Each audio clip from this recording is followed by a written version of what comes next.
All right, thank you very much. My name is Sandra Nyman, and I am your MC tonight. Woo! Instead of this fella, who I don't know why he's taking the night off, but You're gonna do a better job. so much for that idea. When I thought about the two people who are beginning our evening, I went, happy talk, keep talking, happy talk. That's what popped in my head. I mean, it was like a musical cue from Broadway. Because both John and Maggie always make me smile. We'll be going to begin this evening with John Bertol, who is from Squib, which I think is some sort of squid. But what I do know about him is that he is a game board inventor, a driftwood sculptor, and a liar. Well, maybe not lying, but certainly tall tales of sister, his sister Blister, his sister, his brother Lugnut, and what he called himself from his days in Juneau, Alaska as a child, Little Johnny. Whether he's a tall tale teller or a short story jokester, please welcome John Bertol.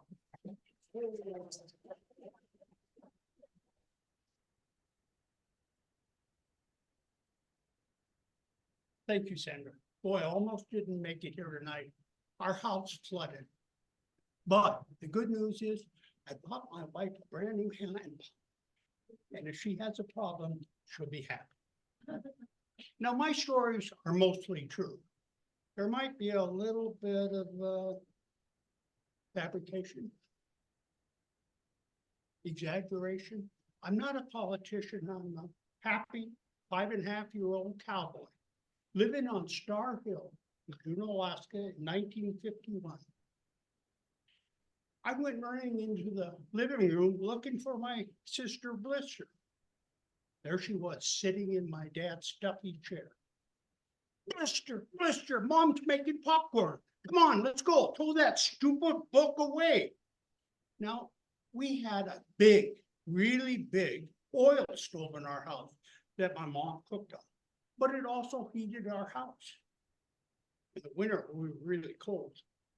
But it also had pipes that went in one side and out the other. And that was until water went through there, went out to another tank, and that's how we got our bath water for Blister and me. Lugnut, he got his own water. We didn't care about him. Now,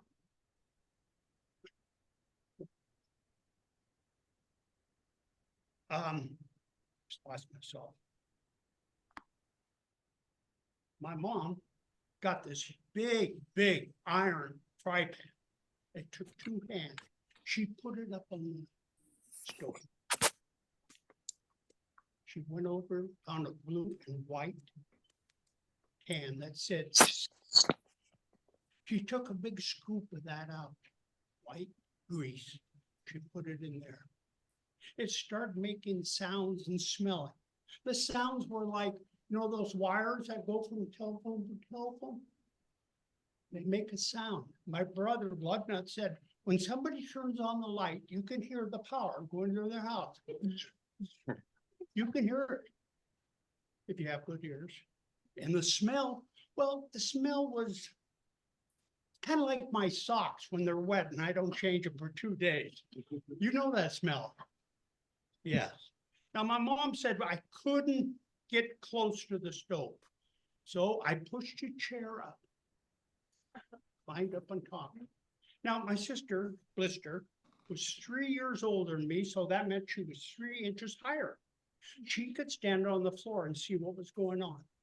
I put my hand on her shoulder. Now, the first one to yell popcorn, when the first popcorn popped, got the first bowl with extra butter. And I was ready to yell popcorn. My mother had a big black steel lid in her hand. And she had to put it on that fry pan, otherwise there'd be popcorn in the living room, in the bathroom, and in our bedroom. So she stood there watching, and we stood there watching, and we're ready. All of a sudden, popcorn! My sister throws her hand. My hand goes off her shoulder. My feet go backwards. My head goes forward and down. And all I see is this big fry pan. I hit. Now my sister Blister started yelling, he's burning, he's gonna pop. My mother didn't put the lid on. And if she would have, I would have popped. She picked me up by my tongue. And we walked over to the sink, and she kept talking to me and telling me, close my eyes, everything would be fine. And she turned on the water. Now it was cold water because it came down from a little creek on Mount Roberts. And she had me under there holding me on my tummy. Carla, go get your jacket for you and Johnny. Hurry. Oh, and grab my purse off the coffee table. We're going to the hospital again. Cold water was feeling good. Carla, run into the bathroom and grab the biggest bath towel you can find. I heard her run in. She came back. Now, my mother took me out from that water, sat me down, patted my face. And then she went to the fridge and got this butter, put butter all over my face. I didn't want it in my eyes because then I would have had butter eyes. She says, now, Johnny, we're going to wrap this towel around you after I put it in the cold water. Then we're going to walk to the hospital. I'll hold your right hand. Carla will hold your left. Okay, Mom. Mom, who said popcorn first? Johnny, don't worry about that. We'll worry about that when we get home. Okay, Mom. So she put it under the sink, got it nice and cold, wrapped it up my hand. All the way. You ready to go? Uh-huh. Down the stairs we went. Under Nelson Street. We walked down Nelson Street.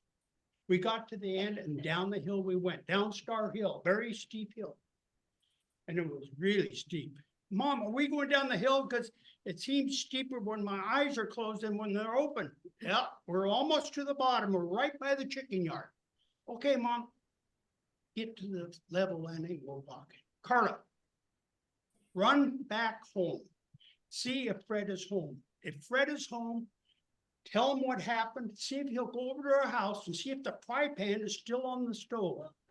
But don't you go in with him. Okay? Okay. I heard Blister running off on the gravel. She was my favorite sister. She was my only sister.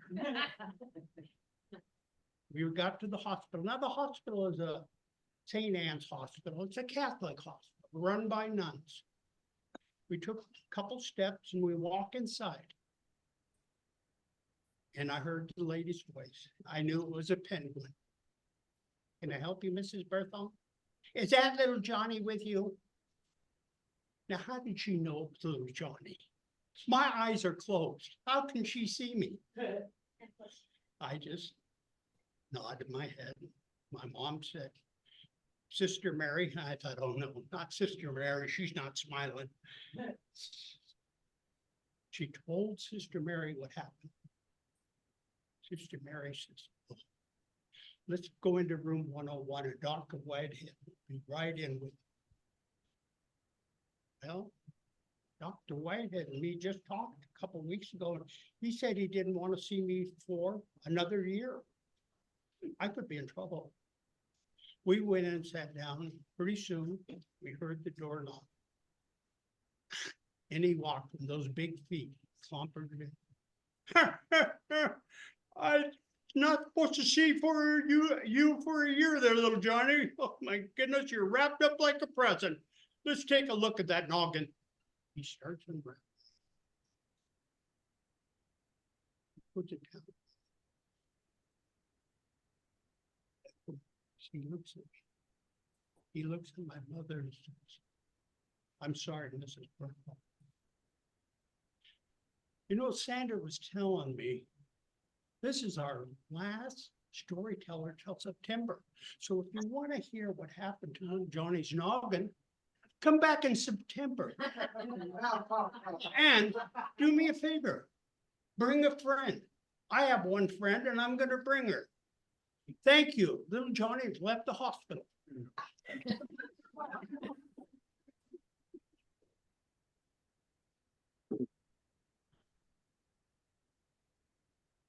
I don't think they raise people properly in Juneau, Alaska. But talk about a cliffhanger. My goodness. Our featured teller tonight is Maggie Lott. Now, Maggie is a retired school teacher, as am I. And so we know that her stories are well researched, very organized, and carefully delineated to last only the amount of time she's been given. Otherwise, a bell will ring and she'll have to leave. She is also a recent winner of Story Oli here in Olympia for her original tale called Traditions. Besides telling folk tales of sly tricksters and strong women, courageous women, Maggie has family stories of Southern relatives who strangely gathered together to peel fruit. Now, I don't understand that, but then I wasn't ever in the South. I can tell you, though, that she is going to tell some sort of happy tale. Please welcome Maggie Lott.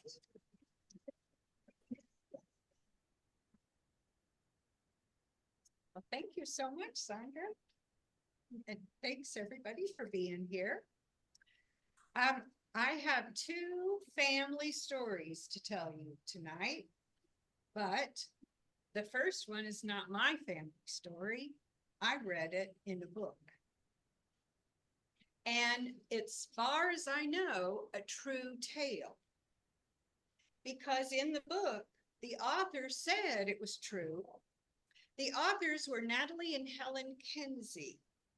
And in the foreword to this book, it said that when they were researching their family history, they found a journal that had first-person written accounts of this true event. Now, the event happened to their great aunt, 5 generations back, to a girl at the time named Sarah. It happened in the year 1783. Now, if you remember history, that was in the last years of the Revolutionary War. And already the colonists were moving west. And so this story happened in an area called Pine Hill, New Hampshire, in the White Mountains of New Hampshire, in the western part of the state, northwest of Concord. And it was a new area. New cabins were built. Let's see. So that's the setting and the time for this true story. It was a Sunday, a day of rest. And so none of the settlers in the area were working on their newly built log cabins. And the Witcher family were all gathered out in the clearing in front of their newly built cabin to have their own family church service. They had not had time to build a church yet. So Mama was reading the scripture, and all of the family was gathered around. There was Papa and all 5 children. There was Reuben and Joseph and John and Betty and little Sarah, who was just 3 years old.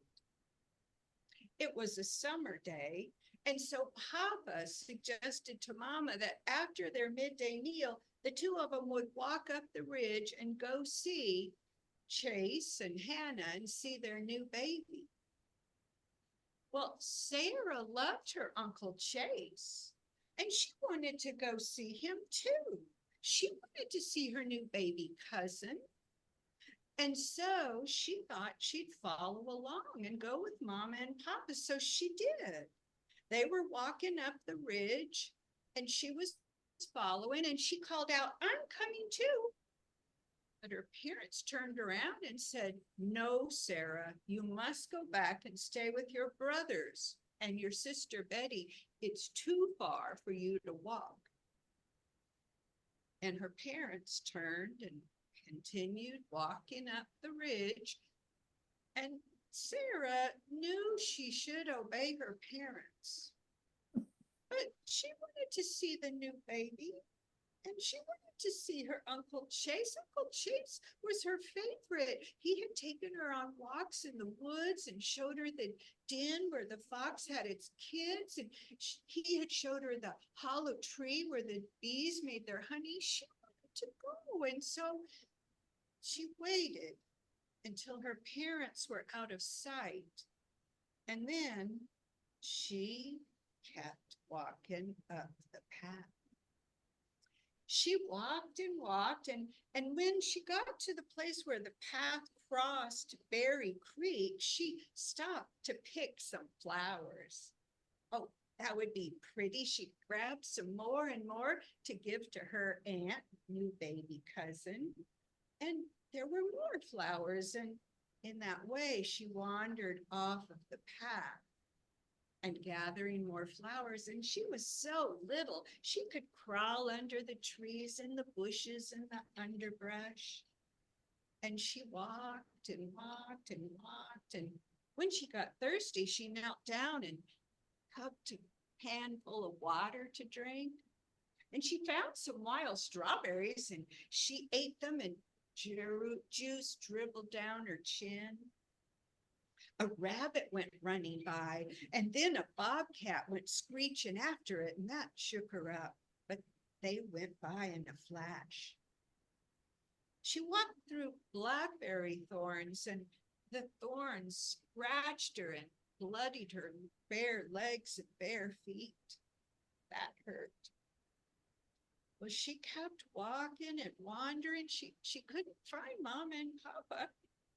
And she walked and walked and walked, and she was so tired, and she was getting hungry. And then the light began to fade in the woods, and the wind picked up, and the wind went through the bushes, and it moaned like, and well, that was scary. She knew she should be brave, but she couldn't help it. She sat down on a fallen log and just started to cry. And she cried and cried. She knew night was coming. And she didn't know the way home, but then she stopped because she heard something in the woods.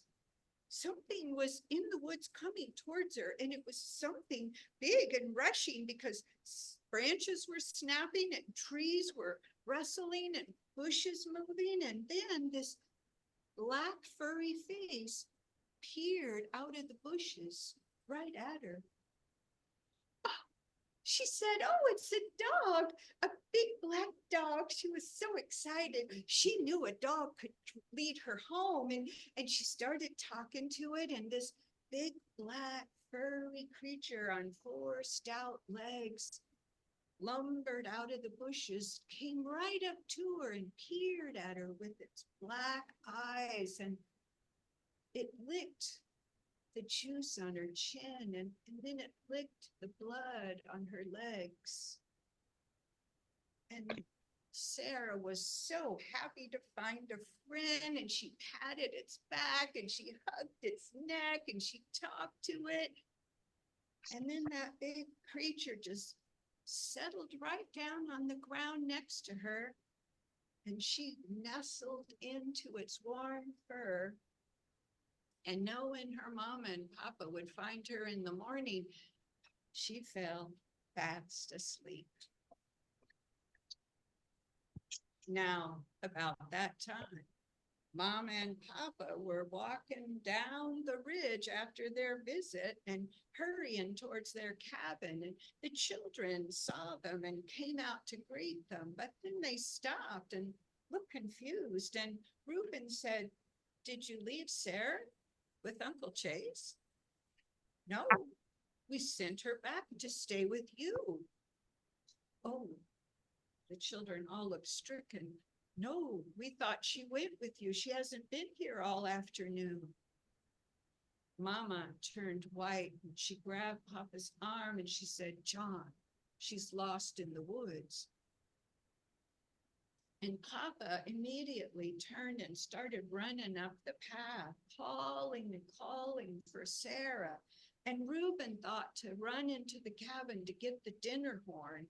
And he went, woo, woo, blowing that horn up into the woods.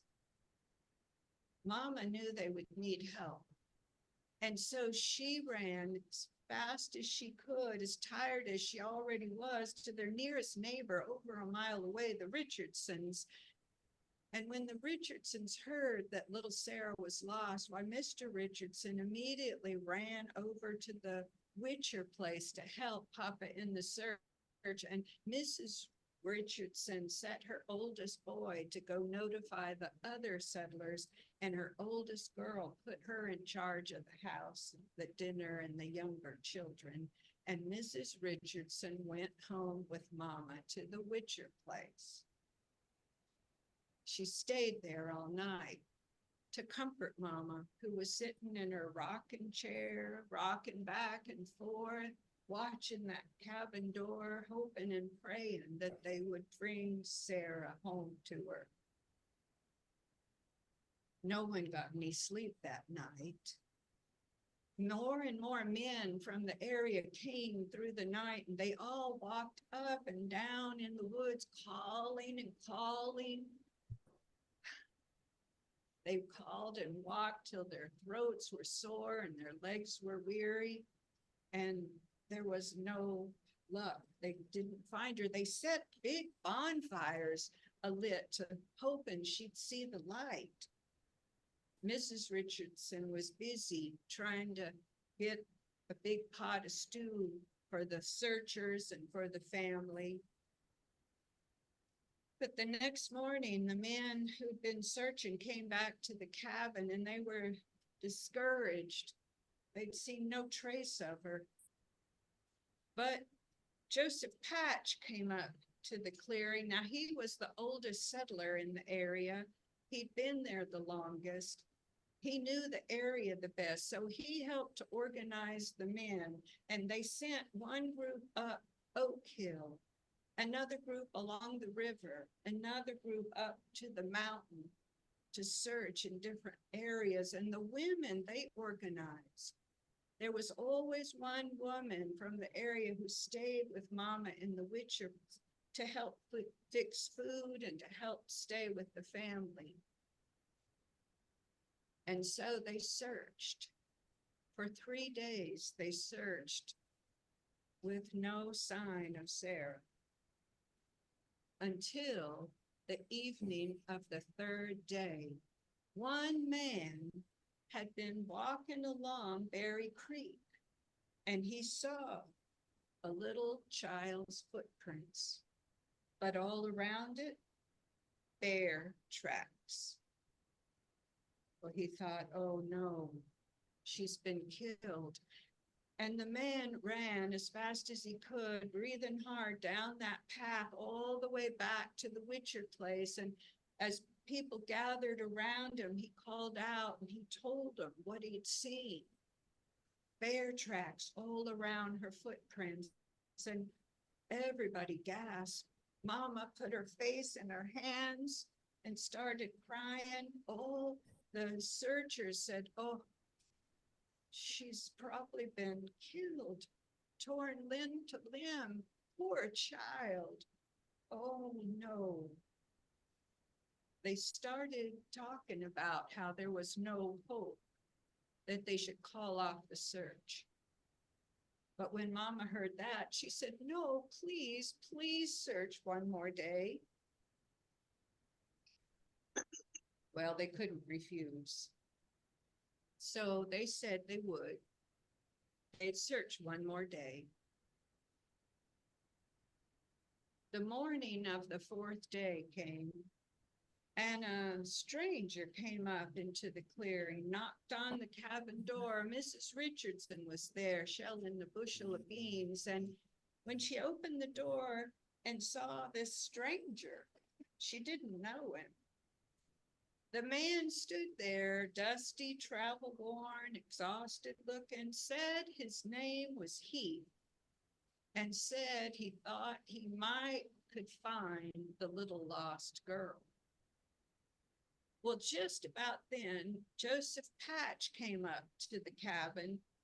He was there. He saw this stranger. He came up and he said, what makes you think you can find her? We don't know who you are. We've been searching 3 days. And the man said, I live on the west side of the mountains, and it was just yesterday I heard of the little lost girl.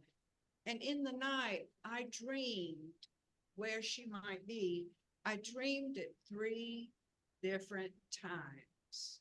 3 times I dreamed that the little girl was asleep under a tall pine tree right near where the path crosses Berry Creek. And I dreamed she's being protected by a black bear.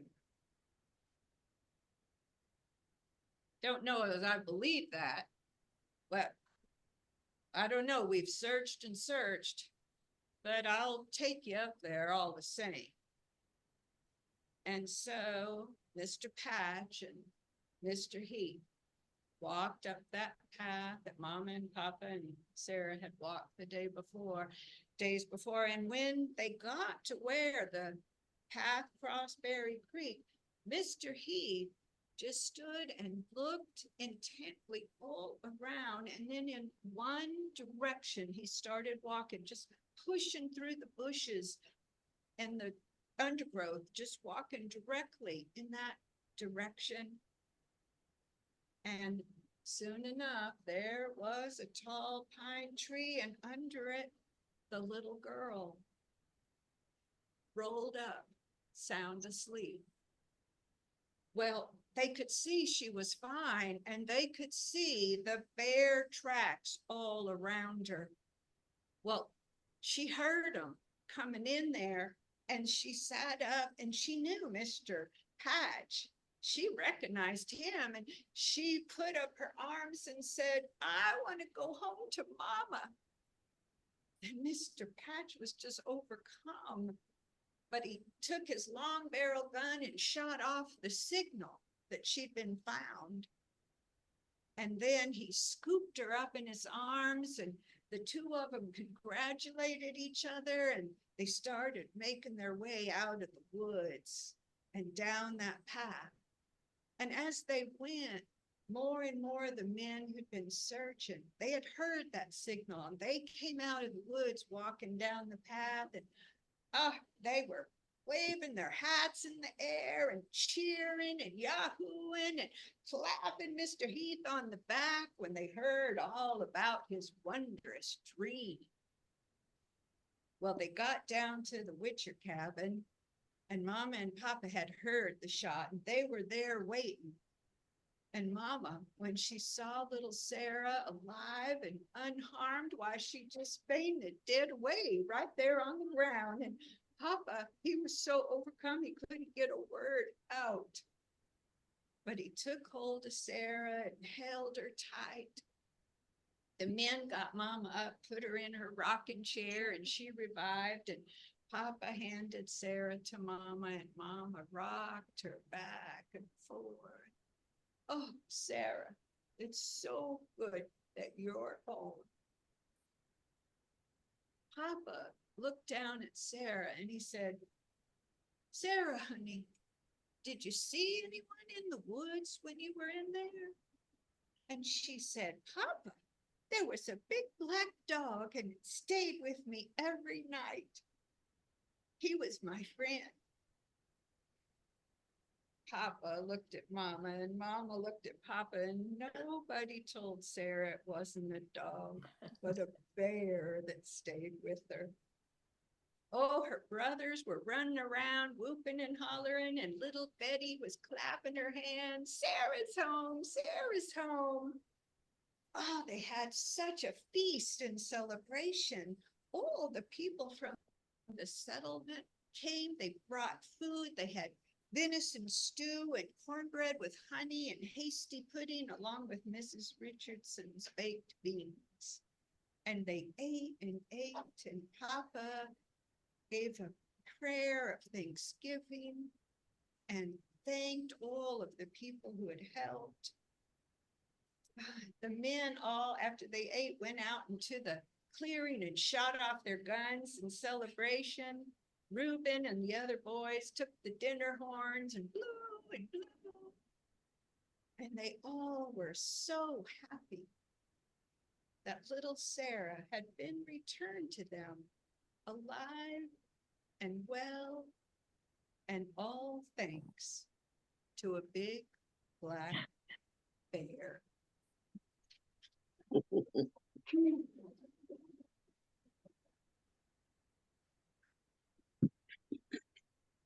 I just found that story fascinating. And in the foreword to the book, it said, Sarah, of course, was very young when it happened, but when she grew older, hers was one of the accounts that she had written of her memories of that event. So it sounds like a true story. Okay. This next story is from my own family, and it is about a grandfather clock in my family. When I was a little girl, 4, 5, 6 years old, I remember my dad would pick me up and hold me up, and he'd open this little door on the side of our grandfather clock, and he'd open it and he'd hold me up so I could look inside into the interior of this grandfather clock. And it was kind of a spooky sight to me. It was dark in there, and gears were kind of going around, and things were hitting, and you could hear the vibrations, and you could hear the tick tock of the clock amplified. And I was fascinated because to me it was kind of scary, but it was also magical. It was enchanted because I could just imagine that little door was just big enough for the elves to go through, and this looked like the elves' workshop, and I could just imagine them in there making their magical shoes. I remember my dad holding me up so I could look in that clock. This clock is still in my family, and it is a beautiful piece of craftsmanship. I'm sure it's an antique. I don't know exactly how old it is, but it's made of fine grain, dark oak wood, and it's very tall, and it has a beautiful arch on the top. And the clock face is tin, like a battered tin with the black numerals around the face. The clock case has a door, and in the door there are 3 narrow panels of beveled glass, so you can see the pendulum go back and forth and the weights behind there. It's a beautiful piece of furniture. And all my life I would hear that tick tock, boom, boom, boom. And it was always the sound of my family's home. My parents told me how they acquired this grandfather clock. My dad was an admirer of clocks and still is. He loves clocks and he liked to collect them. And so he was telling me that they were stationed in Germany. My dad was career Army. And we were stationed in Würzburg, Germany. And my dad was looking for a grandfather clock. Now they had been looking in the shops, but my dad said that would have been over a month's salary and they couldn't afford it. So my mother had made friends with a woman named Lena, a German woman who lived very close to them in their army quarters. And so Lena's daughters used to babysit me and my younger sister. And so Lena knew my dad was looking for a clock, and she saw in the German newspaper an advertisement. A woman was wanting to sell her grandfather clock. So my mother and dad went with Lena to see this woman who had a clock for sale. Lena was their interpreter, and my mom said that my dad, but the woman said, yes, she had a clock and it was up in the attic and that was on the 5th floor. So my dad went up to look at the clock. And my mom said to me, as soon as he walked down, she could tell he was excited and he wanted that grandfather clock. So he negotiated with the woman with Lena's help. They agreed on a price. And then my dad went up with the woman's teenage son to try to get this clock, very tall, very big, very heavy, down from 5 flights of stairs. So first of all, my dad said they took out the pendulum. You have to be very careful to pack it gently, securely. Take out the weights off of the chains, take the chains out, and then they had to take the clock case down. There's a ridge that you can put your fingers under, a foot off of the floor. So the two of them, the woman's teenage son and my dad, are holding the clock up off of the ground, and they walk it across the floor to the staircase. But he said 2 flights of the stairs was a narrow spiral staircase. And they can't lay it down, they have to hold it up. So they are holding the clock up and they inch along on those narrow triangular treads of the spiral staircase. And they inch along, slowly, carefully going down the staircase with this big clock. And then he said the last 3 flights of stairs were much easier to go down. It was a straightaway. But then they had to get the clock home. So my dad said at that time they had a 1955 black and white Pontiac with white interior. My dad remembers lots of details. And he said that this was a sporty model and you could roll down the front windows and roll down the back windows, and that whole area was open. There was no metal framing in the middle. So they just slid the clock through the open car windows, and a foot's hanging out this side and a foot's hanging out this side, and they drove the clock home. They picked out a prominent spot, set it up. Dad made sure it was level, put the chains back through, attached the weights, put the pendulum on, gave it a little shove, carefully, gently moved the clock hands always forward, never backwards, and to the right time. And Dad said, lo and behold, the clock started ticking and it kept good time. Now, all the years I was growing up, we would move every year, every other year in my dad's Army career. And so every time we moved, my dad took a special care of that clock.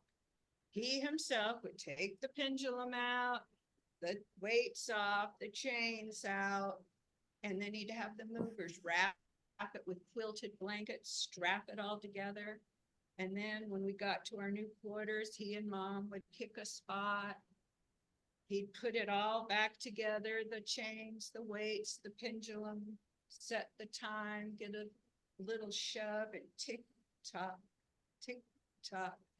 boom, boom, boom. And we knew we were home because that clock was ticking. I remember when I was in 7th grade, my mom and dad called all four of us. I had my younger sister and two younger brothers, sat us down at the kitchen table. Kitchen table was where everything of importance was discussed in my family. And my dad explained that he was going to be called to go to the war in Vietnam.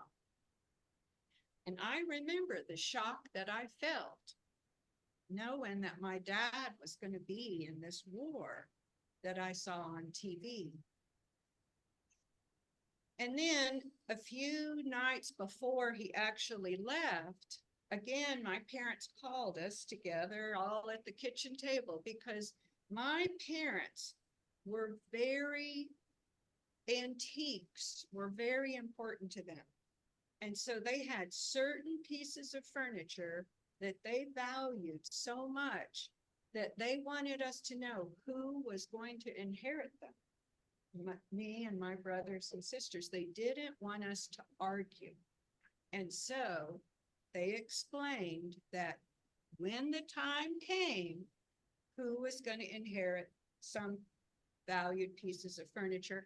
And my parents decided that I would inherit the grandfather clock. And my dad then took me and showed me how to very carefully pull the weight up, to take the weight off the chain, pull the chain down and the weight's up. And he said, you have to do this now every Sunday after church while I'm gone. And so every Sunday after church, that year my dad was in Vietnam, I kept the clock ticking. Now, when I was grown and out of the house, and my siblings were grown and out of the house, we'd go back to my parents' home and hear that tick-tock, tick-tock. But my brother Robert, he would always tease me that he should inherit the grandfather clock. He was born in Germany, and so he should get the clock and came from Germany. I wasn't born in Germany. And he was always trying to get me to trade something he was going to inherit so he could get the clock. Because my brother Robert, just like my dad, loves clocks and likes to acquire them. And he really wanted that grandfather clock. I could tell, even though he was teasing me, I could tell he wanted it. But I never agreed. Anyway, just in the last year, I've been thinking about the grandfather clock. I love the clock, but my parents retired to the state of Alabama, where my dad is from, and that is a long way for me to bring that grandfather clock out here to Olympia. And so I was thinking I would just leave it in the house because my younger brother is going to inherit it. We could go visit him there and we'll all gather there and the clock will be there. And so I called my parents and I told my dad on the phone, Dad, when the time comes, I think I'll leave the clock there at the house. And my dad didn't say anything. Okay. I thought that was settled. But Robert called me and he said, oh, you have made a big mistake. He said, now mom and dad are all upset. Why doesn't Margaret want the grandfather clock? What's wrong with Margaret? And she doesn't want the grandfather clock. He said, they're all upset. That's all they could talk about when I went home for the weekend. I said, oh no, oh dear, I'll call him and I'll fix it. He goes, now look, I know I used to tease you about it, but I'm sorry I did that. You're supposed to get it. Look, I know how to work it. I will pack it up for you. I will drive it across the country. I will set it up for you. It's your clock. You should have it. Now, I don't know why that made me so mad, but I was just furious. I was so mad that he would just tell me what he was going to do. He didn't offer. He didn't suggest. He just told me what he was going to do to take care of it. It just made me so mad, but I said, Robert, it's okay. I'll take care of it. I'll call mom and dad. It's all going to be fine. So I called my parents, told them when the time came, I would be so glad to have that grandfather clock. Now, the next time I was home, my dad got me, said, come and sit down at the kitchen table with me. Everybody else was gone to bed. I went, uh-oh. And he said, now you're gonna get the grandfather clock. Yes, sir. I said, yes, sir. I'm going to take the grandfather clock. I will be so glad to have it. He said, well, now what is going to happen though when you pass? And he said, I am worried that your children won't take it and it will go out of the family. I do not want our clock to go out of the family. And I'm sitting there thinking, Dad, you won't need to worry about it. It will be gone. But I don't say that because, you know, that wouldn't work. And so I said, Dad, because I could see he was concerned. I said, Dad, I'm sure that my children know how important this clock is to you. And I'm sure one of them will take it and be glad to have it. But if for some reason they couldn't, I'm sure they would get it to one of their cousins. It will not go out of the family. And my dad nodded. And then he looked at me and he said, well, they don't need to give it to Robert's children because he's collected lots of clocks and they'll inherit his. And I'm like, okay, they'll make sure they go to Sissy's children, my sister's children. So I know that one of these days, the time will come and I will inherit the grandfather clock. And so I'll make my way to Alabama and I know how to take it apart. I'll take the pendulum off. I'll take the weights and the chains. I'll pack them up carefully. I'll wrap it with blankets. We'll carefully move it out here. I'll set it up in my house, attach the chains, attach the weights, set the pendulum on there, give it a little shove, set the time right, and I'll hear that tick tock, tick tock, boom, boom, boom. And I'll know that I am home. And I know my dad, he'll be there with me.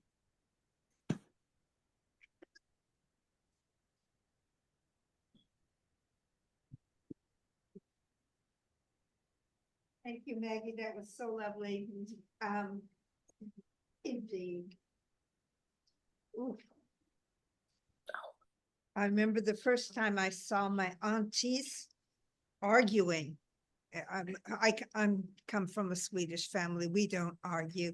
We bite lemons and tighten our lips and look sternly at each other. But the first time I heard them actually arguing was about who was going to inherit this particular doll. I hated dolls. I mean, I only had brothers. Dolls were for playing football with. You didn't, dolls, they creeped me out. And I couldn't believe my aunties, Katja and Holda, Signe, Olga, they are arguing about a doll. Okay, yeah, she had traditional Swedish clothes on, but so what? She just stared at you. I thought it was just so strange. So I'm glad, Maggie, that you have worked out something in advance. A couple of announcements before we break. There is no July meeting.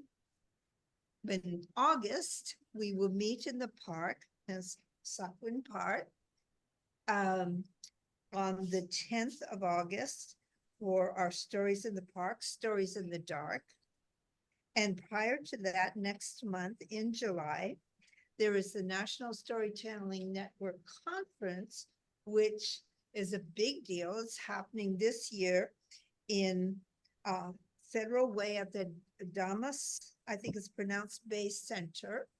And our own Toby Anderson is going to be featured in 2 events there. One is a regional teller selected from the area, and also in something called braided stories, where you put together personal stories and you put together traditional stories. You braid them together, you plait them as one thing. So I think that's lovely. So take a break. And if anyone who I didn't talk to prior to this wants to tell a story, come up and talk to me. No, May- talk to this fella here.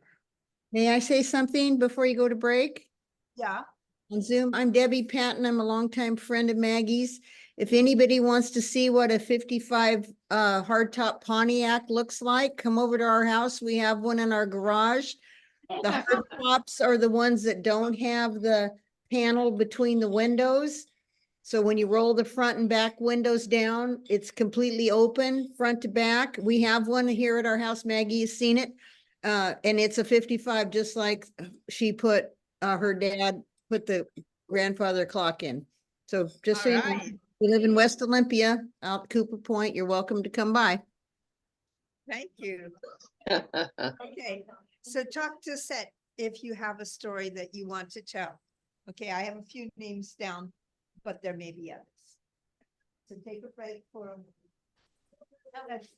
10 minutes, huh? I wanted to show you a story. Okay. This is Father's Day.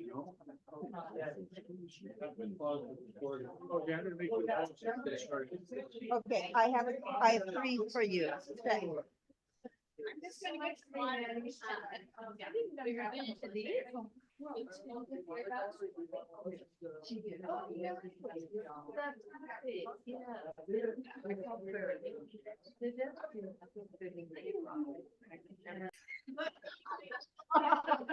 The personal stories that we've heard tonight have triggered a response from some people who also have personal stories and family stories to tell. So we won't start there. We'll start with this fellow over here who's going to tell a tale, or why he doesn't have one. Mitch, please welcome. Need to stay far enough back. Am I okay? Yeah. Official cameraman? All right, You look cool. I do. It's so hot. Yeah, over the years, the nephews have made fun of me, and the bullies have tried to make fun of me, but I was always funnier than them. They would say, haha, your hands look funny. And I would say, I know, they look like a T-Rex, right? And they would laugh their heads off, and I would be friends with the bullies. Now I've told that little story long enough now that it finally dawned on me. That's why I never had bullies. It's because I was friends with them. And the other ones would leave me alone because I had protection or whatever. But I said it enough times that the nephews and nieces finally one day said, you can't be a T-Rex, you have no tail. But it's true, I don't. And the thing is, I did. You can see the stump. I won't show you, that's not polite. But you can see the stump in the right light. And yeah, so I thought I'd tell you what happened. Many years ago, and this was awful because, you know, I'm so old. I was born in the 1900s. So long ago that, back then I was a T-Rex. I had a tail and a big, beautiful tail too. It matched my T-Rex thighs, and yeah, it was just amazing. And then one day, well, it was Ken's fault. My friend Ken and I met in 2nd grade, but we didn't really become best friends until 6th grade. And that year, I started learning how to ride a bike, and it was great because he was about 5 miles away. And so eventually we got to where we would just call each other up. Hello, I'm about to leave. Okay, see ya. And we would bike from each of our houses and meet about 2 miles in the middle. Now, I don't know how it took us so long. It was like nearly a week before we realized that there on one of the properties, and I think that's what it was we thought it was on the property, but one day we were looking and we saw this plum tree. We were teenage boys and we were hungry every day. But we saw this plum tree and we thought it's just off of their property. So we thought, okay, we got to go figure this out. Now, it went next to this property was next to a creek called Willow Creek. And we crossed that bridge, like I said, 3-4 weeks, maybe, I don't know. We crossed it so many times before we even thought about this, but we saw the little trail that went down to the tree and we parked our bikes and we filled up on plums, which hurt other things later. I won't tell you that story either. But here we are, all full of plums. And then we realized that little trail kept going down Willow Creek. Oh, Willow Creek was properly named because it was lined with willows. And those little thin leaves in the wind have the most exquisite rustle. I've been by willows later, and that's how I realized, because I immediately felt at home and comfortable and happy, because Ken and I went down this trail so many times after we discovered it. It was so much fun. Now, as we were walking along, we realized that the banks of that creek were pretty high, like you could hardly ever get down to the water. But at one point there was a bend and the water had washed away the bank right at the roots of one of those willow trees. But the roots held enough dirt in it that there was a sweet and easy path down to the water. And all that dirt that it had washed away had turned into a sandbar that almost crossed the creek. It was really fun. So we got down there and we were engineers for the whole summer. We tried to extend that sandbar across the creek. That did not work. We tried to dig rivers through the sandbar and reroute the creek. That did not work out. That's because we were teenage boys, as I mentioned, and almost every engineering project that summer ended in a horribly, horribly exciting and fun mud fight. So there we were. And one day I wandered out, and every day we did this. We would go out and we would wash off the mud. One day, I don't know how I got it. It was way up on my neck and my back, and I had to get it off because it was bugging me. So I went deeper than normal. I went into the deep, fast channel right next to that sandbar, and I laid back to get my shoulder, and my feet slipped out from under me, and I started to float. Oh, Ken, come on, we gotta try this. You gotta try it. It's fun. He was like, what? Well, it turns out I floated well because I had my tail under me the whole time, and Ken had a much harder time floating. But we tried it anyway, and he liked it. And we thought, wow, this is great, you know? And so from then on, we didn't have to worry about engineering projects. We would just float down that river, that creek, I mean. Now, that bridge where it crossed at my house is on one section of land, and that creek would flow down, and eventually we knew near the school, it would go under the highway that went out of town. So one day we thought, well, we're bored with just floating this little section. We'd learned all the tricks. The biggest trick, of course, was landing. All you had to do is put your butt down, and the soft sand would slow you down, and you sit up and you're good, except in the fast spot. In the fast spots, the sand got washed out. And when you put your butt down, you bounce on a few rocks until you get to the sandy spot again. So that didn't take very long to figure out. Now, what else did we find? Oh, so then we started going down the creek as far as we could. And we decided one day we're going to go all the way to the highway if it's possible. We're just going to see how we can do it. So here we are going down the creek, and all of a sudden it got wide. And as it got wide, it got shallow, and you can't float because I have a tail in the way, and you know, it just didn't work. So we stood up and we walked down the stream a little bit, and then it got narrow again, and we were deep enough to float again. So we laid back, just floated. I was so excited. My tiny little arms are terrible at swimming. So this was literally the first time in water that I could actually move. And go somewhere. It was so exciting. So here I am going down, and then it starts to widen out again. And I thought, oh no, it's time to get up, because you have to get up before it's too shallow, or it's really hard to pull your body out of that water and muck.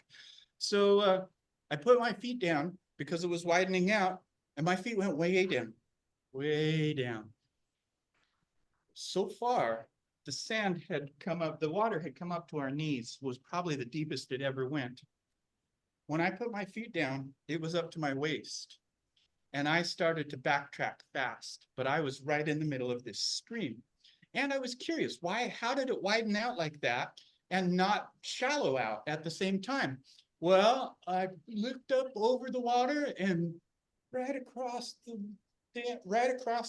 creek was a cement wall with a little notch cut out of the center of it. And that was holding back the water, building up a little reservoir behind there. But that notch was pulling me through.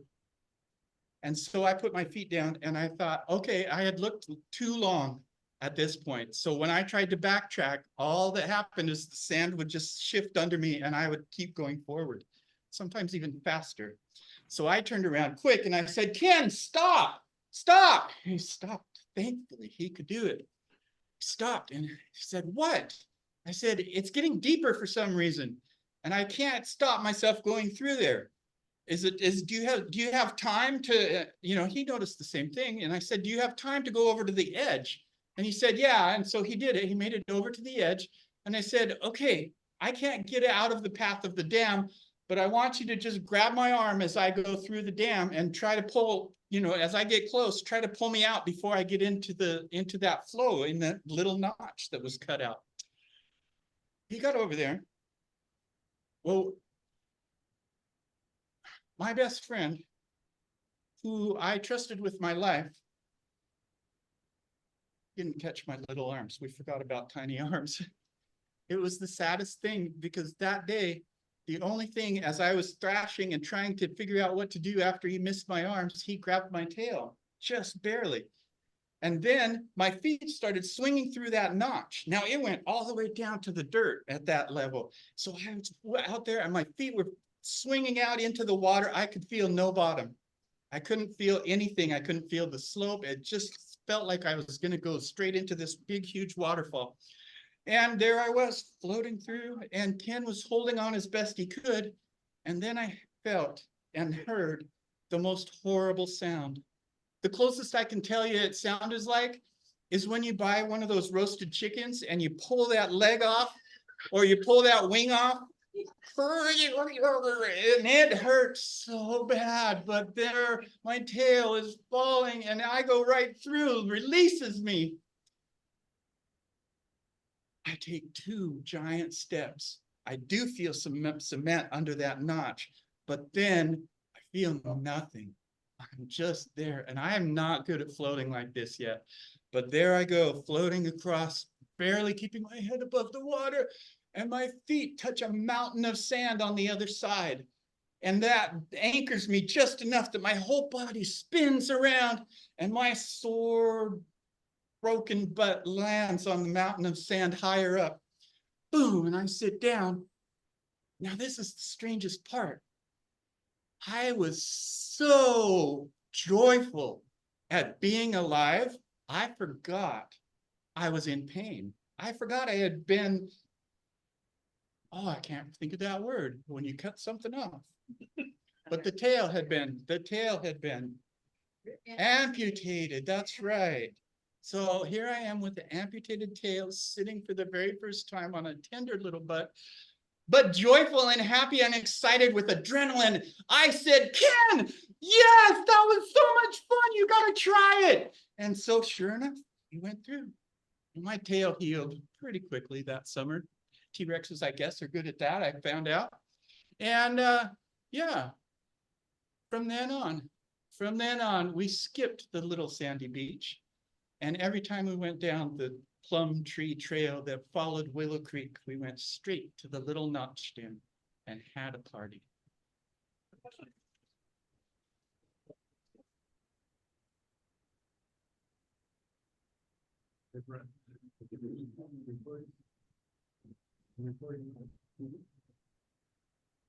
All right. So, let's move on to another true story. This comes from Kim Clint with a K, and she's going to tell. Oh, an mind reader, thank you. impactful family story. Welcome.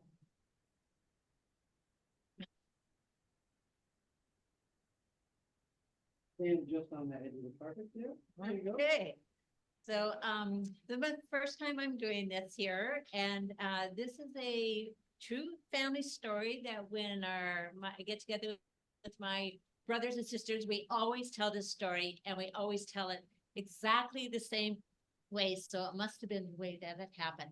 So I grew up in a family, and my dad was the type of person that filled every part of the day from morning to night with life. He just lived life to its fullest. And that's some context to be able to understand how we got into this situation we were in.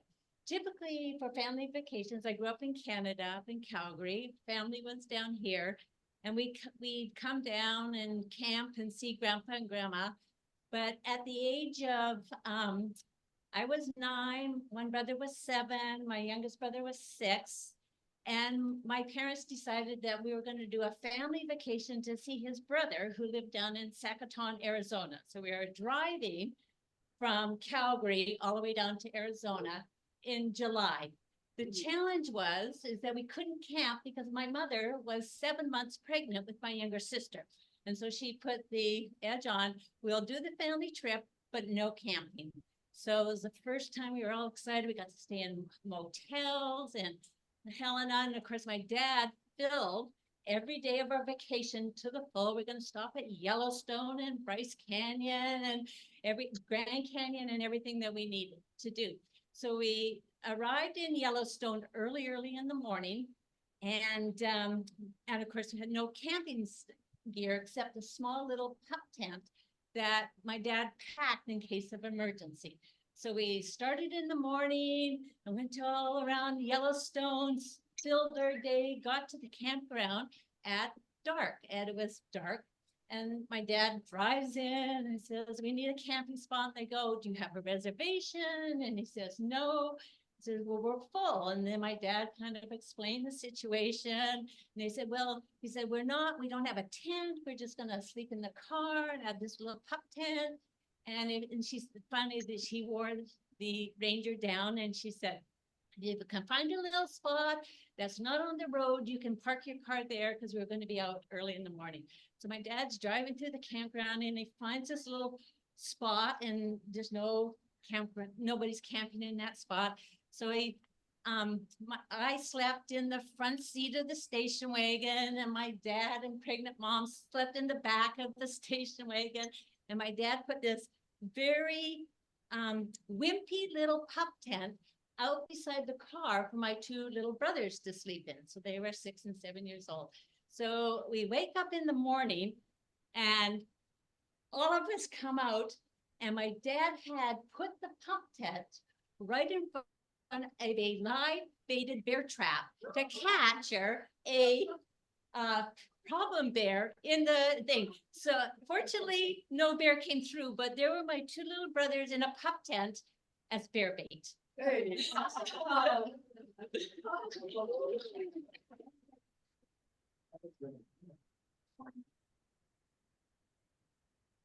And I bet they wouldn't have thought it was a dog. No.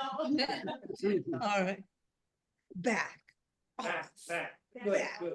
Off. Okay, I've heard that enough in my life. Let's hear from Judy, who's got a Father's Day tale, which is just so. Well, it's not a Father's Day tale, but it's because of Father's. All right.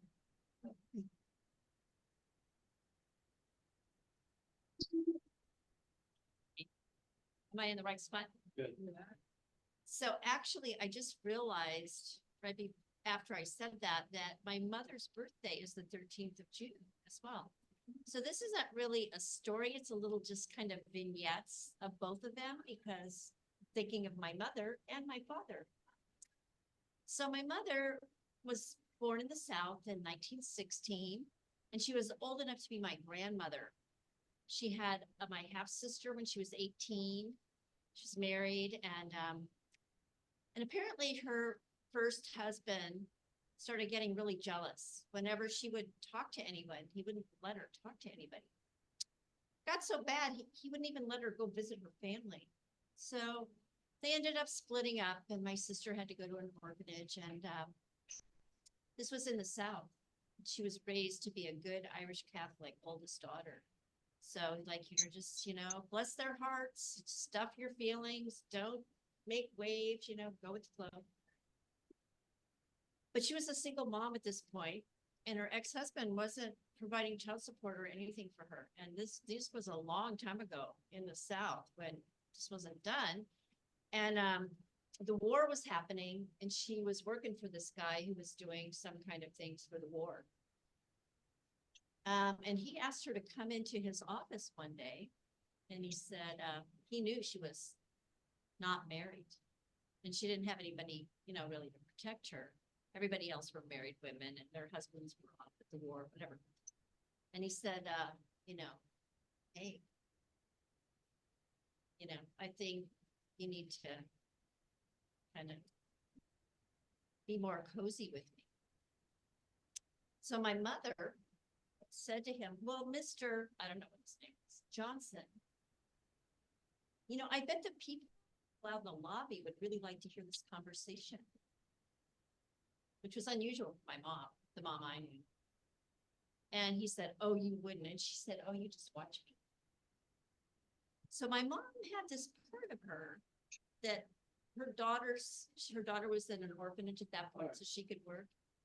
So when she was, when something was at stake, she would step up. So that's one story about my mom that I really appreciated hearing. My dad, on the other hand, his family were from Eastern Europe. They were peasants.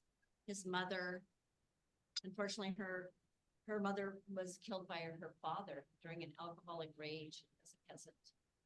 And her oldest sister moved to America, and she was left there, but she eventually got to America. I don't think they were literate, even in her native tongue.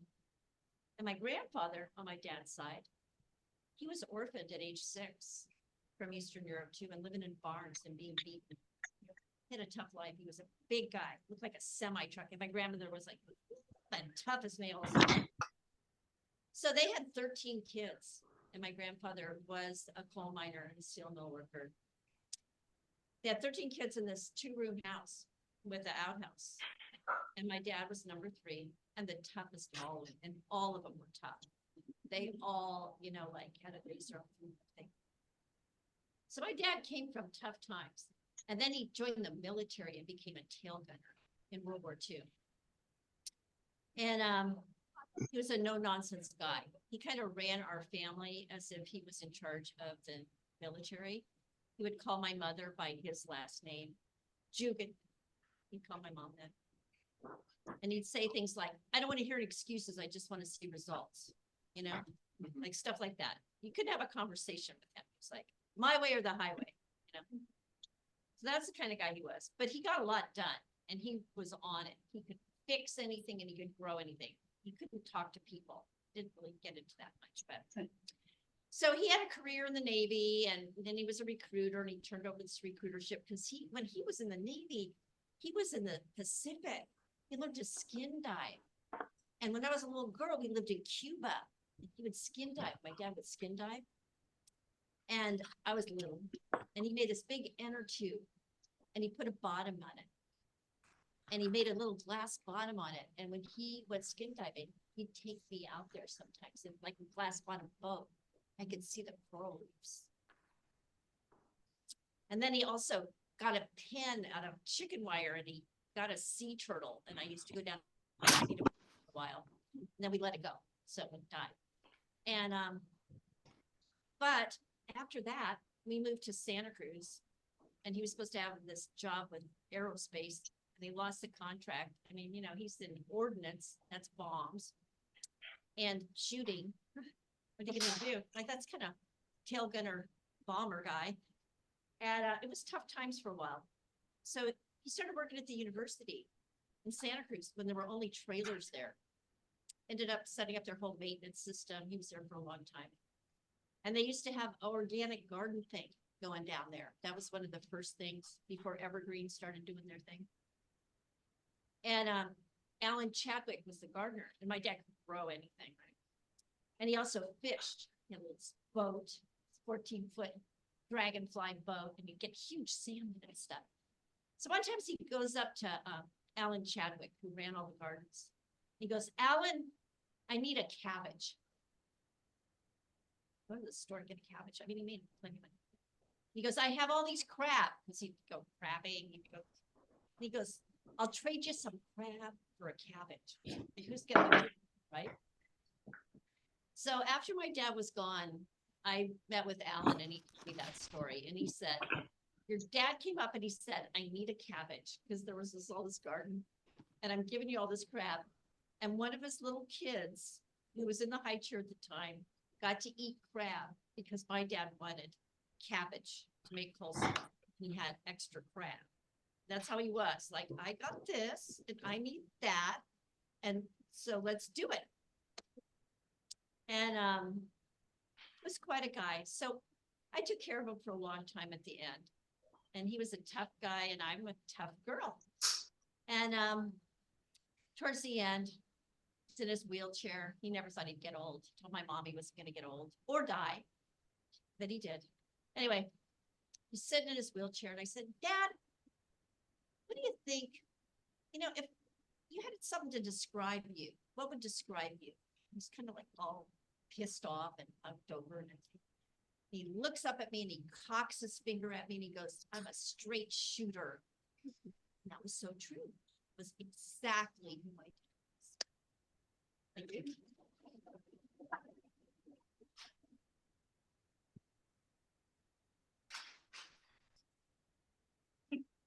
Okay.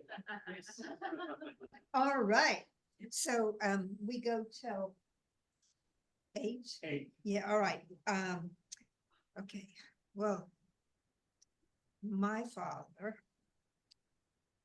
Martin Carl Augustus Olsen, had a very big mouth, and I don't mean for speaking, I mean he had an enormously wide jaw. And he would tell us these tragic tales of his childhood in Sweden, where one Christmas time, the children came in and there was an orange on each person's desk. You don't know, he said that was like a miracle to have an orange in Sweden in the winter. And most everybody just ripped into their oranges immediately. And some did the whole peel routine and some just took the bite and then sucked the routine. But he was going to carry it home. Every time he told this story, the distance home got longer and the snow drifts got higher. But he always persevered. And somewhere along the line, Clara, his brother, said, you've got a big mouth, Martin. I'll bet you can fit that orange into your mouth and carry it home like a bird dog. Well, he wasn't one to turn that opportunity down, so he shoved it in and managed to get it all the way home and get it out again and then eat it.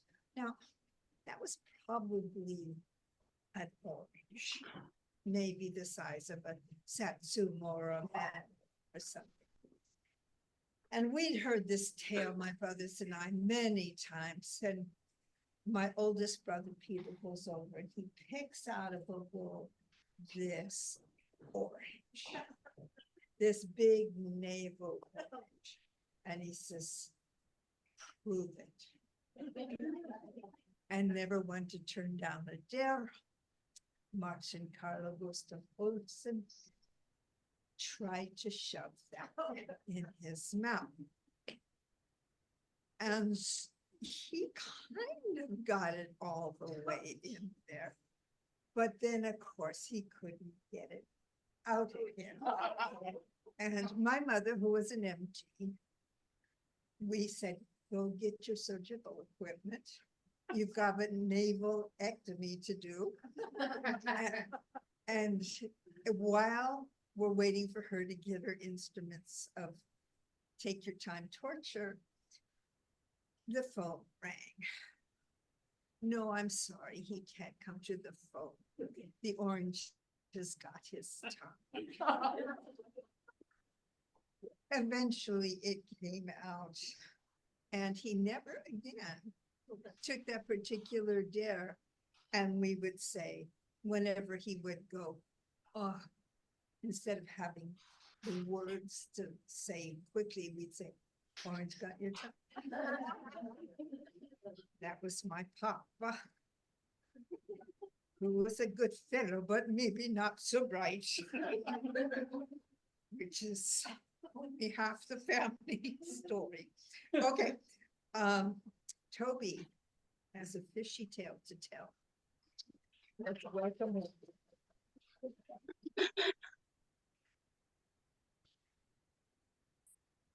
First, I want to welcome Stacy.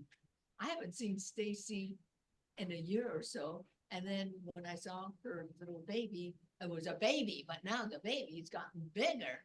So welcome back, Stacy. That's great. When I came back to the States, one of the things I really wanted to do was fish, but in particular, live fishing. So I went to a store and got this beautiful 5-weight sage rod. Ooh. And then the reel to go with it. And the line was this peach color line. It was just fantastic. It looked great, but now I had to learn how to use it. So I thought, I'm going to join a women's group. There's got to be women fly fishers out there, and there was. It was a group called the Real Fly Girls, and they were so welcoming. And they said, Toby, don't worry, we're going to teach you how to fish. So we went out to the river. Okay, Toby, you hold your rod like this. It's 210, 210. You got to load that rod. Okay, no problem. But whenever I went this way, the line would shoot out and get in the trees. And I go back, again back, and then this time the line would get stuck in the rocks. Now, these women were incredibly patient. We probably spent 2 hours on casting. Finally, Claudia Gunderson said, Toby, go to Cabela's, get a floating device, get fins, and you'll get lots of fish, you betcha. So, okay. So I did exactly that in my chair, floating chair, so luxurious. Sit in it. There were little pockets that you could put your drinks in if you want to. And I'm sitting there and I'm in this beautiful lake. It was Hicks Lake, and I'm paddling away and I'm casting here, casting there, no trees, no rocks. I cast it out and whoa, there is something on my line. And I strip the line, which means bring the line down. Oh, okay, rod tip up, rod tip up. Oh, okay, now get that net.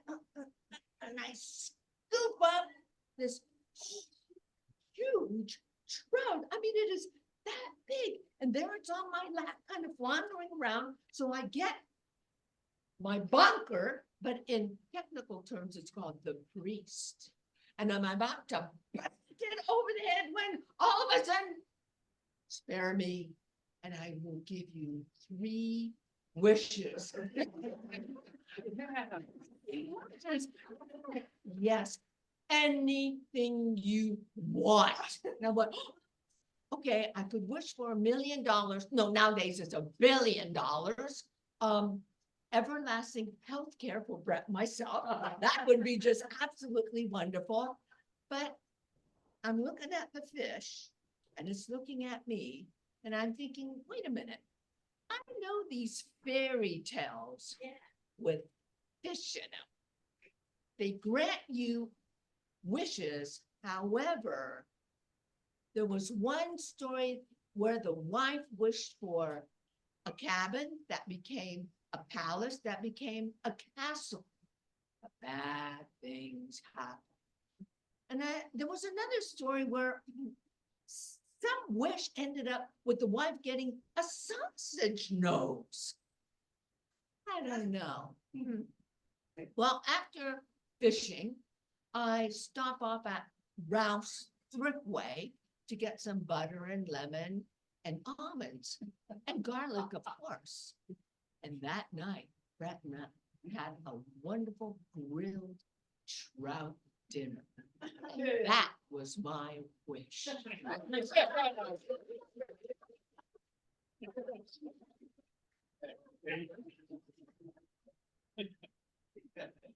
All right, thank you. I got worried there for a minute. Yeah, it's always the third wish you gotta be. Oh, yeah. Yeah. You notice I didn't say it. Yeah, yeah. We are going to perhaps end early unless someone else feels inspired. Stacy, you feel a story? Come on up. I literally can recite a children's story, but I can't believe you guys don't have any other better story than I swear a picture. Oh, you I'll have, tell her that. all right. The dad's. I don't know your name. Sandy. Oh my gosh, I didn't introduce. No, a couple months ago, I told a story about my breakfast buddy. This is Sandy Hitchcock, my breakfast buddy for All right. years and years. Thank you, Sandy. And then we'll end with you. I tell this often. So I'm originally from Air Force brat, but Newfoundland as a baby. I was in Japan, Korea, you know, all over the place in the US. And my dad retired to Southern California and he loved it. He got a job at Douglas. So I'd go down there, I had a state job. I was single by then. I'd go down and visit mom and dad and it was always, mom was basically do things for him. He can't drive anymore. He wants something to do. So whatever he wanted. So, Sandra, I want you to come outside with me. I want you to change the tire on Lita's car. He goes, yeah, there's a better one in the trunk that I want to put on the car. And I said, Dad, I can't change a tire. And he was very frail by then. You know, he just, there was no way he could. And he said, but I'm going to sit right there and tell you how to do it. Yeah, right, Deb. I'm smart. I can't lift it up on the lug nuts. There's no way, you know. Okay, fine. But I'll tell you what, Dad, you tell me exactly the way you want it done, and I'll go to Goodyear down the street and we'll get the right. So I came back and from getting all that done, and I said, Dad, you know, you said you could have done it. So let's do a strength test here. He said, okay, fine. I said, just grab my hand and squeeze really. He could have broken it. And I remembered that men have testosterone and they're still strong in their old age, you know. So he liked that kind of little test, you know. So the next one I said, okay, I'm going to give you the Alzheimer's test. He goes, okay, sure. And by that age, he was probably 88, 89 by then. And I said, okay, so where in this house would I find a AA battery? Because I had been in their little extra bedroom to feed the cat, and I noticed next to the cat was a bunch of batteries in little baggies. So I knew where they were. And I said, so Dad, where in the house can I find a AA battery? And he said, you go in the spare room and right next to the cat litter, cat food is a little plastic bin, and that has all the batteries. I said, you passed. But this is my dad who was in the Air Force and had to do with corrosion control and so he had this thing about everything should be in a baggie so it can't rust. Southern California, not much happens. But he had a system. Every time he got new batteries, he would tear off part of the label that said what it was, put them in the baggie, there they were. So he was organized. So in his later years, he needed something to do with himself. He decided he would start making cassettes for people, music that he liked. Most people didn't have a cassette player anymore, but they would always say, oh, thank you. And he had the 2 boom boxes and he would manage to make. So you know where every tape went in a bag. So when he died, my brother, who lived in San Diego, it was his job to get rid of all the rest of the stuff left in the house. And he said, Sandra, I wish Dad's room and every single drawer was full of maybe some underwear, but it also had all these baggies, these cassette tapes that no one used anymore. So anyway, that's my dad.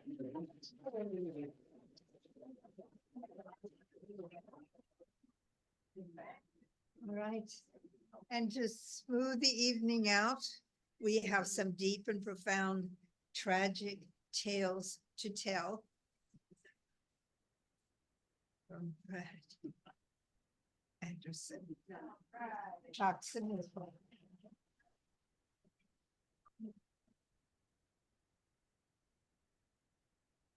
Am I standing in the right spot? I have a couple of stories. We'll see. If my wife lets me tell them both. This is from a group of people who live mostly around Louisiana called Cajuns. And Cajuns are descendants of the settlers that the British kicked out of the Annapolis Valley in Nova Scotia. They're French speaking, and so when the British took over Canada from the French, they didn't want to have these people there. So they made them all leave and they settled in Louisiana. And Cajun is a corruption of the word Arcadian because that's the group they were. So the 2 actors in this story are Bordereau and Thibodeau, who appear in quite a few stories. Well, Bordereau and Thibodeau, they like to fish like most Cajuns do. So they went out to the swamp, and I can't do the Cajun accent, but they went out in the swamp and they were fishing away and having an okay day. And Bordereau ran out of night crawlers, no more worms. And so he didn't want to quit. He didn't want to go back and get some. So he started looking around and he saw a snake over there that had a frog in his mouth. So he thought, I'll get that frog. But what he didn't realize was the snake was a water moccasin, which is a very poisonous snake. But meanwhile, he grabs the snake behind the head and he's got it, and the snake wraps itself around his arm. And so Thibodeau says, you know, that's a water moccasin. He says, oh yeah, don't worry, I got this figured out. And he manages to get the frog out of the snake's mouth. And he puts it in his bait bucket. And so Thibodeau says, what are you gonna do now? How are you gonna get rid of that snake? It's gonna bite you the minute you let go of it. So he thinks for a minute and he reaches into his back pocket and he pulls out a bottle of moonshine, local hard liquor. And he pours some into the snake's mouth. And the snake's going like this, and he takes it and he throws it off into the water. And that's how he got rid of the snake. So he takes the frog and he starts fishing with it, and he's fishing away. And all of a sudden he feels tap, tap, tap on his foot. And he looks down, and there's the snake with 2 frogs in his mouth.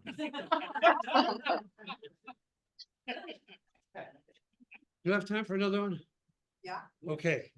Well, Thibodeau had a barber shop, and Bordereau goes into the barber shop one day and he says, I'd like a shave, but I really have a tough time getting this shaved right, the part on my cheek.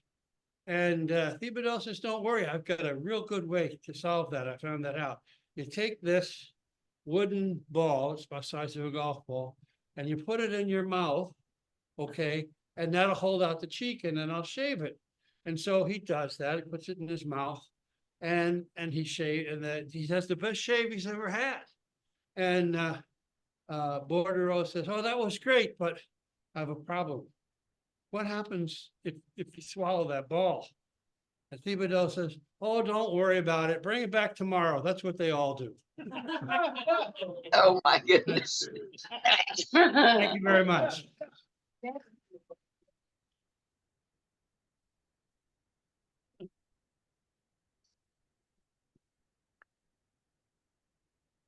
All right, go ahead. Okay, so introduce yourself. Yeah. Okay, so this story is one person. I'm not actually gonna be the teller is the thing. You are. So one person starts like, I'm not gonna be in the thing. John will start as if you're starting a story. And Sandra is going to be the end of the story. So you might say, June loved tomatoes. And you might say, And that's why the snake never ate another tomato. right, or something. And we do this each time and you guys jump in and create the story in the meantime. So you start. Oh, I picked this banana right off the top of the. Okay, so somebody else, I might say, the monkeys shrieked. Our Zoom partners can't see you. I know, I'm not the teller though. So, and now you say the ending. Will you repeat them? Okay, one thing I have to say is voices are getting lost. Okay, so when you want to say something, really speak out. Yeah. All right. Otherwise, it will break up because I didn't hear what you said at all. And I heard after each, something about banana. okay, That was it. after each time we say it over again until the story all comes together. Okay. Okay, start. I picked the banana off of the. And then it goes to you, and that's fine. You have to repeat what he says. 'Cause I she picked can't hear. the banana off the top of my brother's head because I knew he was about to drop it and make me slip on the peel, and that would be my end. It's not working the way I intended it to work. But you couldn't get any, like, you started with to leave a hanger, so the next Yeah. person can add. Okay, you something told me and to you- end it. That's Yeah, why. but You then, did say but- to end it. yes, and you're gonna end it each time. So he starts, yes, each, Pressure. We don't understand. and then there's a gap in between. Okay, can do it. okay, let me try to guide it. So say your beginning sentence, it could be different. Give somebody else a chance. Okay. Yeah, you start the story. You'll never believe the story about the fish that I caught. Okay, and now you say the ending. Just say the ending. It was so big, he couldn't fit it into the frying. Okay, that's it then. All right, so now you say your beginning thing again. You cannot believe the fish that I caught. And Sandy, you say what happens next. I wanted to cook it, but it was Too small. Too small. Woman, your eyes need glasses. It was enormous. Let's see it. No, you're building the story. But it was one of those fish that can poison. Okay. Pufferfish. Yeah, it was one of those for which you need to take special training. And so that fish was a deadly experience for the entire village. Let's go back here. But I really wanted to have a taste of it because it looked so delicious. And I started taking out my spices. Nice. Now let's skip from the ending to the Toby. I don't understand my role. I started taking out my spices. Cause it looked so delicious, I had to taste it. But the best way to cook this particular fish, of course, everybody knows, is teriyaki sauce. All right, I'm gonna hold off on the whole thing now. Okay, let's start you. Very happy stuff. My least favorite content. All right, let's go over to you.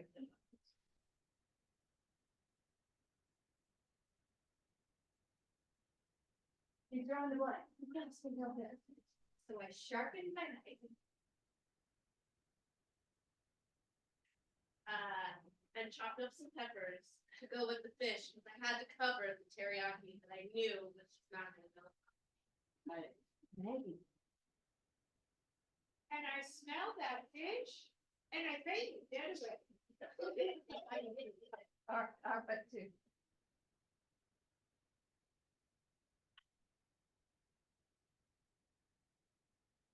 Fish was so sticky by that time that the cat wouldn't even eat it. Brett. Discretion being the better part of valor, put it discreetly in the garbage can, took it out to recycle. All right, you can end the story now. Really ended, okay. Fortunately, raccoons don't seem to have a very good sense of smell. So they came and ate it up, and my entire street was covered with poisoned raccoons.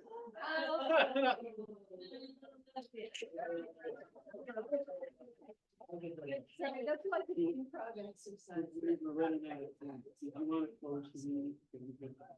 Okay. All right, so the meeting is going to close. The gathering is going to end.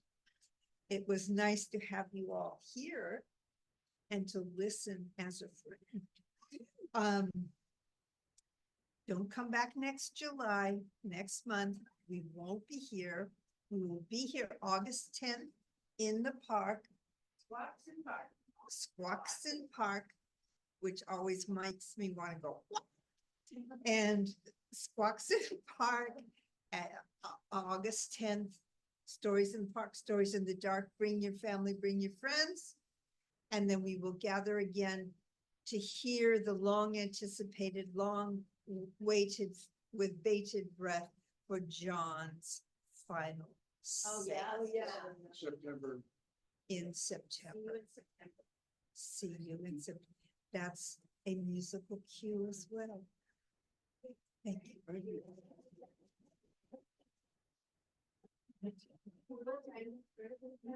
Hey, what